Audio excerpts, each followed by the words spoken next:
gentlemen, please welcome recording artist John Legend with the Agape International Choir.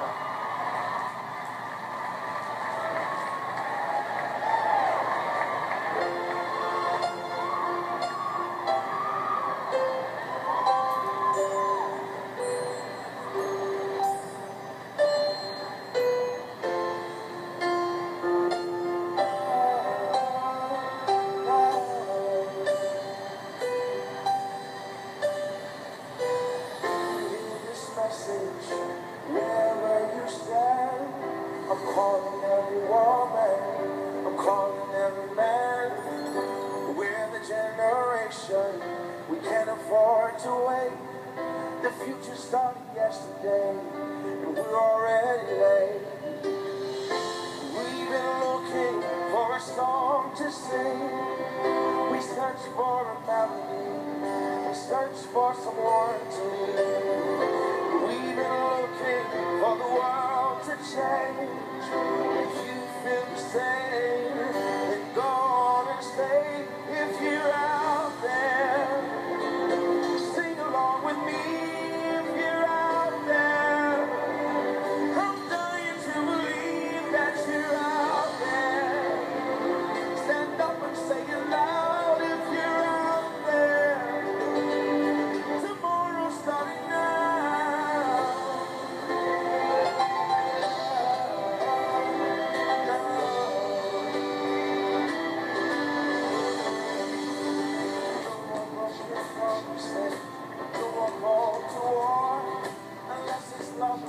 We're really fighting for.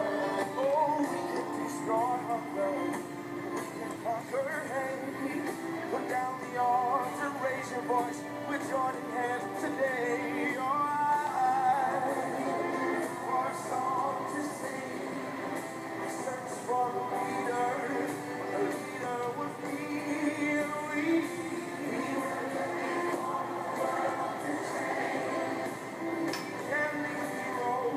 Just go on and say if you're out there.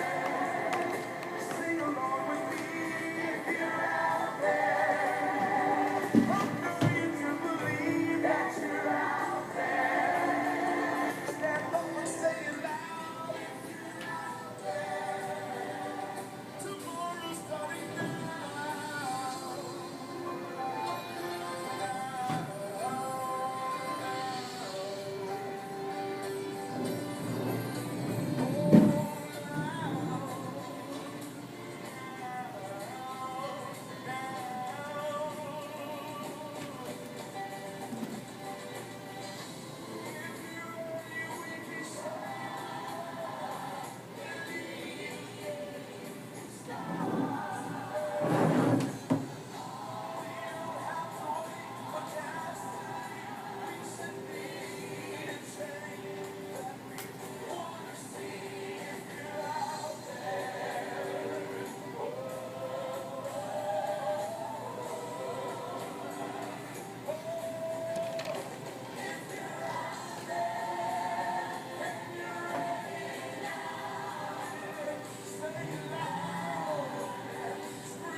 morning. I am Joseph Madison, author of AmericanJobJourney.com. It's currently an ebook for the sole purpose of helping people get better at the job search and their job journey.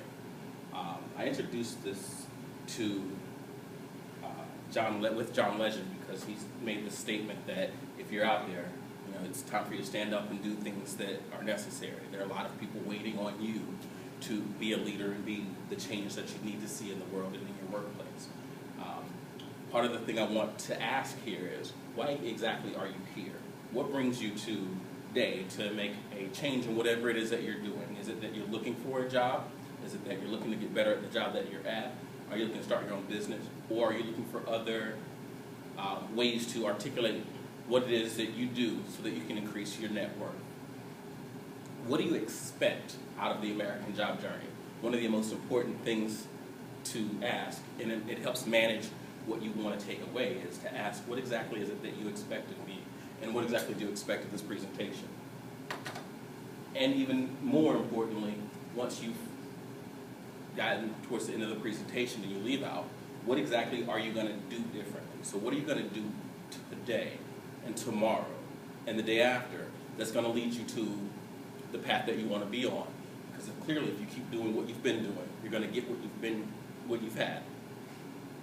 Author Brian Tracy says that successful people are always looking for a way to help others, while unsuccessful people are always looking at what's in it for me.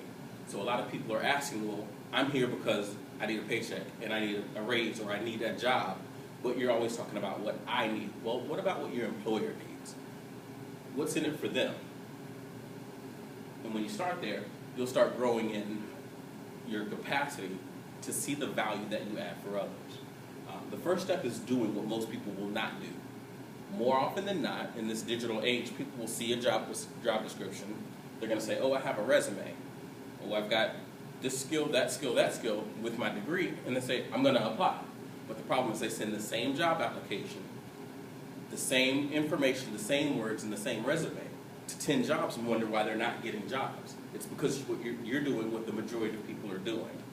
What few people do is they'll take that job description and then they'll take that resume and say, hey, this skill, and this skill satisfies this need, and this need. So it takes a different approach to saying, what exactly can you do to satisfy that company's need for a new employee, right? Most people look at the job description and apply. Very few people are going to take it and apply just like you would in school. Hey, I've got question A. In paragraph form, explain how you're able to communicate well with others, or how you're able to add value to the organization or to the team. Very few people are going to do that when it comes to the minimum qualifications and the preferred qualifications of a job. But once you've started doing that as a habit before you even apply for a job, you start increasing your chances of getting hired and getting to the interview, because you're speaking in terms of what someone wants to hear. When you start with the job application piece, the most important thing is that you begin with the end in mind. It's not about just getting a job so I can pay my bills tomorrow. It should be about, okay, so what is the end result going to be? 40 years from now, I'm going to retire from a job. I'm going to make 40% of what I couldn't live off of today, and the cost of living is going to continue to increase. So what exactly is it that I want to do in 40 years? Do I want to be a director, executive director, management, or do I want to keep the same position and just take step increases and raises and bonuses for 40 years? Well, it's up to you to decide, but the bottom line is you've got to think about that now so that you can be properly positioned to maximize and take advantage of all the things that are going to come your way between then and now. It's important to have an exit plan. Most businesses, in their business plan, they put an exit strategy in there. Isn't it proper for you to do the same thing with your job description when it comes to your job search? You want to be able to say, okay, I plan to be in management. I plan to be in leadership position. Or I plan to be able to teach someone to be in management or leadership positions. Either way, you look at what it is you expect to be doing, and you start putting those things into perspective. So, if the business plan has an exit strategy, shouldn't you? If you agree, then let's get in motion, right? So you've got to start by asking the right questions. asking the right questions is one of the 7 habits of highly effective people. Is to be more effective, you get more effective responses, more effective answers. So let's start by asking, what career do you want to retire from? If you could choose anything that you wanted to do for the rest of your life, and you would retire from it, and you could earn income by doing it, what exactly is it that you would be doing? What are you doing right now? Right? So right now, what exactly is it that you're doing? Are you an administrative assistant? Are you a sales rep? Are you an account executive?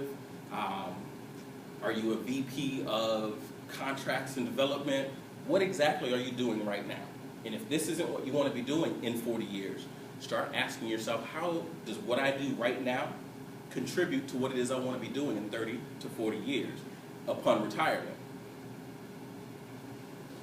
And if you're not there as well, you want to start asking yourself, who's in that position? Who's doing what it is that I want to do? How long have they been doing it? And what exactly keeps me from, what are the positions between there and where I am now? And while you're at it, you've got to ask this most important, crucial, critical question. What value do you add to the position you're in currently? And what are you doing now that's going to get you to that dream job that you want to retire from? And again, it's not necessarily about getting a job. It's if you want to go and open your own business, be an entrepreneur, be a business owner, manager, whatever the case may be. But wherever you are in life, whether you're happy, unhappy, you need a change or not, it's a result of the questions you've asked. Tony Robbins says, if you ask a lousy question, you're going to get a lousy answer. So right now, you need to start asking today much better questions than you asked this morning, than you asked yesterday, than you asked last week, last month, or last year, because that's what got you to sitting here going through this American Job Journey piece with me so that we could get you in a position to get better paid and better promoted. So when you're not looking for someone to give you a cost of living increase, you're not looking for someone to give you a raise or a step increase or a bonus, you're in a position where you can command these things by adding value, and they want to willingly say, hey, you don't have to stay here and take a 6% raise, you can go to this job and take a 30% raise, that job and take a 30% raise, or 40 or 50% raise, and increase your chances of getting to that position that you desire to be in, right? If not, will that company will they pay you voluntarily the most that they can afford to pay you?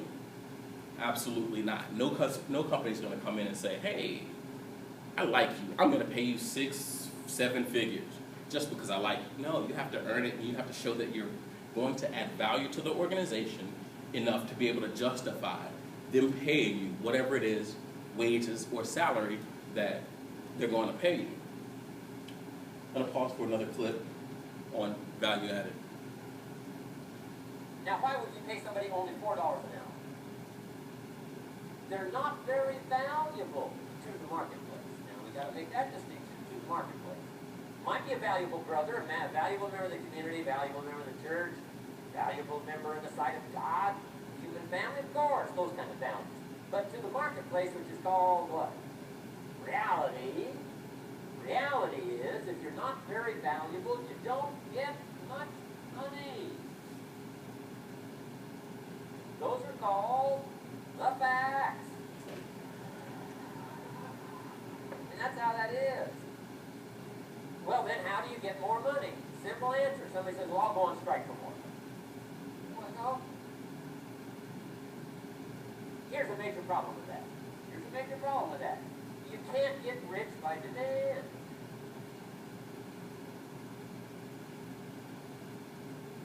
Somebody says, well, I'm waiting for a raise. I'm telling you, it's easier to close. If you wait for a raise, why not just become more valuable rather than wait? I'm telling you, that's the key to all of this. Becoming more valuable. Why would we pay somebody $400 an hour? They become more valuable to the marketplace. See how this works? I'm telling you, this stuff is so easy. This is America. It's a ladder. How far is it from 4 to 5? I'm telling you how far. $4 to $5 an hour?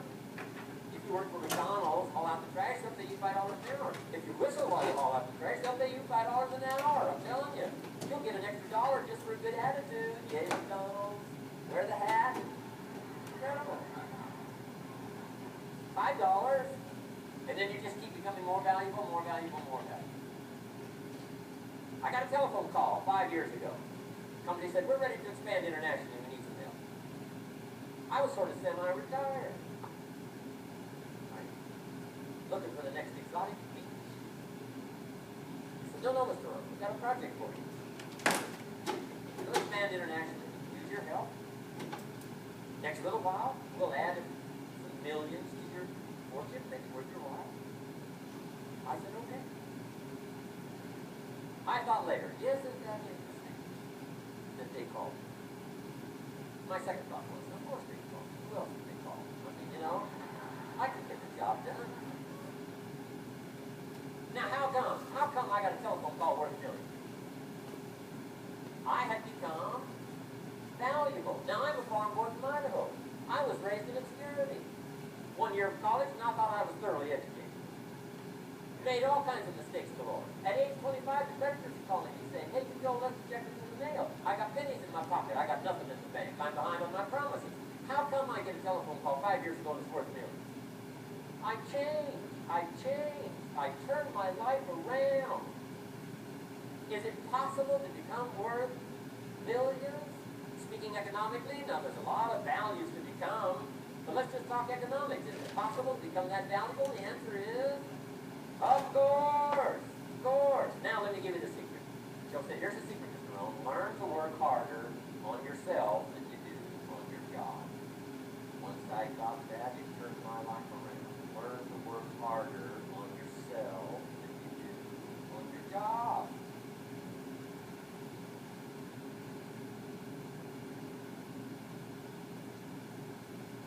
The key takeaway from that, learn to work harder on yourself than you do on your job. Most people are going to go in, they're going to be wanting to come to work, someone tell them what to do at work, and if nobody tells them what to do at work, they get upset, and then they stop doing the thing that they're there to do, and they stop looking to add value to the workplace, and they're looking for all of the answers, but they're not coming to the table with solutions, right? This is the piece called taking ownership. Nobody owns your career but you. Nobody owns your job record but you. Nobody owns the value that you add to a company but you.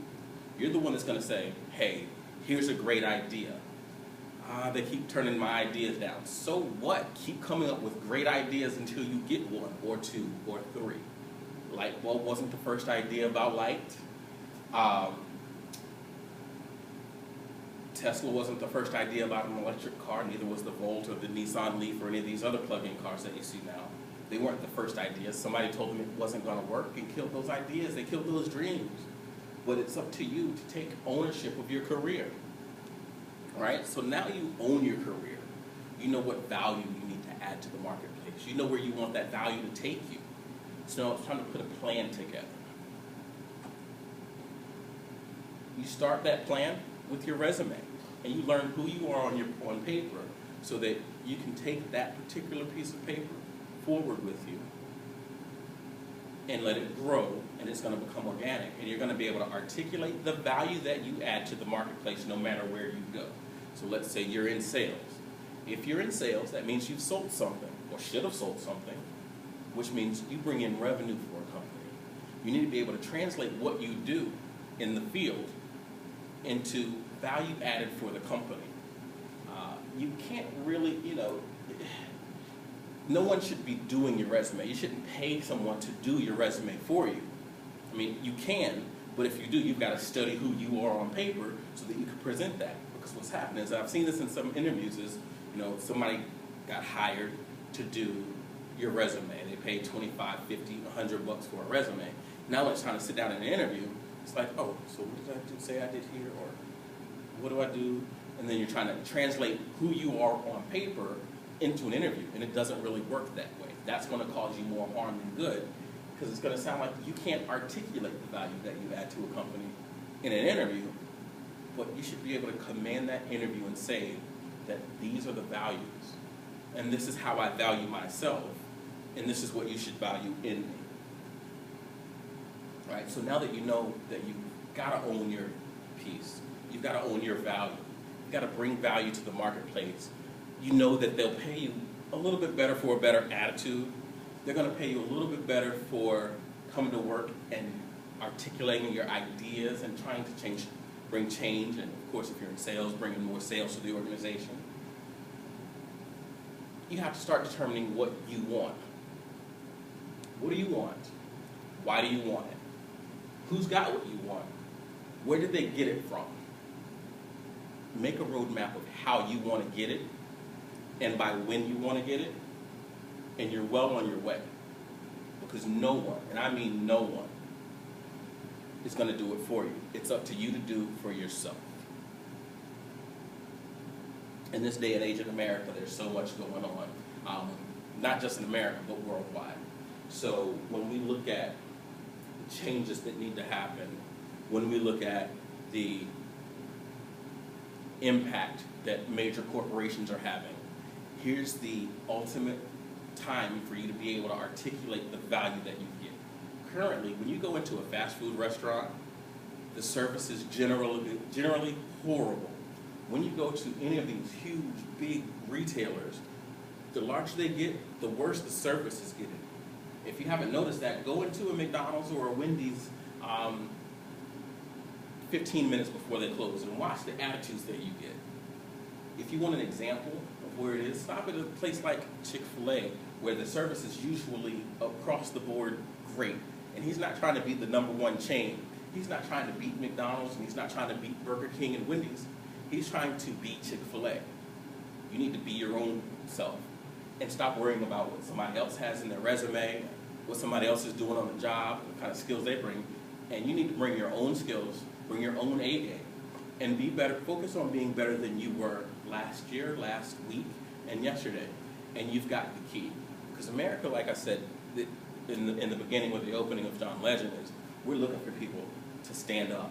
America needs people that's going to stand up and start getting promoted, because we need to teach you to teach people to do the exact same thing. And that's how we're going to make a difference in America, because people are hungry, kids are killing each other, folks are just up in arms about all kinds of things. And right now, today, you can change what's going on in your life so that you can impact someone else's positively with the same reactions and the same results. You're not going to win them all. Some are going to be efforts and futility. Some are not. But for what it's worth, go out there and do the thing that you do. Do it better than you did it yesterday. And you're going to help contribute to a better organization, a better nation, and a better world.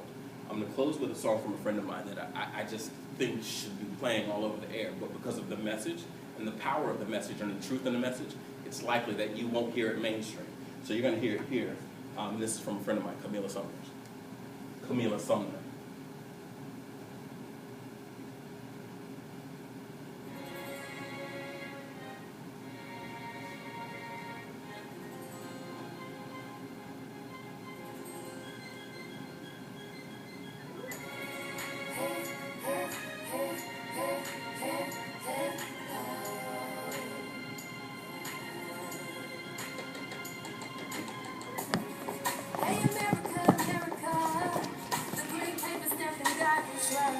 It circulates, but it's just not enough. Not enough, not enough. Hey, America, America. 50 states of mass hysteria. We're struggling, don't you care for us? Yeah, yeah. We got kids killing kids, babies having babies, and they can't read or write, but somehow they're graduating. We got families losing jobs, losing homes, and we pray that you hear us, 'cause we'll be calling on America. Can you hear us?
children across the world. They deserve to laugh, they deserve to grow. We have to let them know they can do anything.